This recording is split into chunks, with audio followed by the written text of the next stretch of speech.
लो जी, हम फिर आ गए जी, आ गए। ये ज़मीर अहमद अब्बासी एक सीनियर ऑफिसर है और यकीनी तौर पर सिंध लोकल गवर्नमेंट बोर्ड में जाने पहचाने हैं। कुछ के पसीने आ गए होंगे, कुछ खुशी से उछल रहे होंगे। कोई बात नहीं, उछल लो। इसलिए कि chief secretary Sindh doctor Mohammad Sohail Rajput की इजाजत के बाद सनाउल्लाह काजी सेक्शन ऑफिसर 5 ने एक ऑर्डर निकाला जो कि 18 मई 2023 की तारीख में है और उसमें उन्होंने कहा है कि ज़मीर अहमद अब्बासी जो कि ग्रेड 18 के ऑफिसर हैं और secretary Karachi fish harbour authority थे, इनको फौरी तौर पर ट्रांसफर करके पोस्ट किया जा रहा है। और हाँ, बिल्कुल फौरी तौर पर ना, टाइम वेस्ट नहीं करें।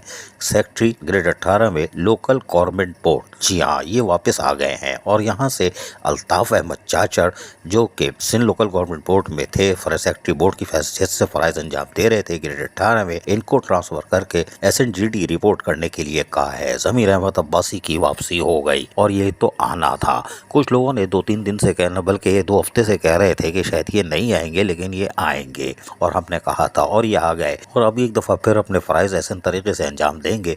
सूजी सर्विस वालों की तो लॉटरी खुल जाएगी, इसलिए कि इन्होंने सूजी सर्विस वालों का हमेशा मफादात का तहफ़्फ़ुज़ किया है। चाहे प्रमोशन हो या कुछ भी हो, इन्होंने तहफ़्फ़ुज़ किया है। तो वो तो खुश हो जाएं, लेकिन कुछ शायद नाराज़ हों, लेकिन कोई बात नहीं, ज़मीर अहमद अब्बासी की वापसी हो गई। अजीज़ आरिफ, KBS बल्दियाती न्यूज़ कराची। ऐसी ही खूबसूरत वीडियोस फ्यूचर में हासिल करने के लिए रेड बटन पर क्लिक करके और बेल आइकॉन को प्रेस करके हम सबके सब्सक्राइबर बनना मत भूलिए।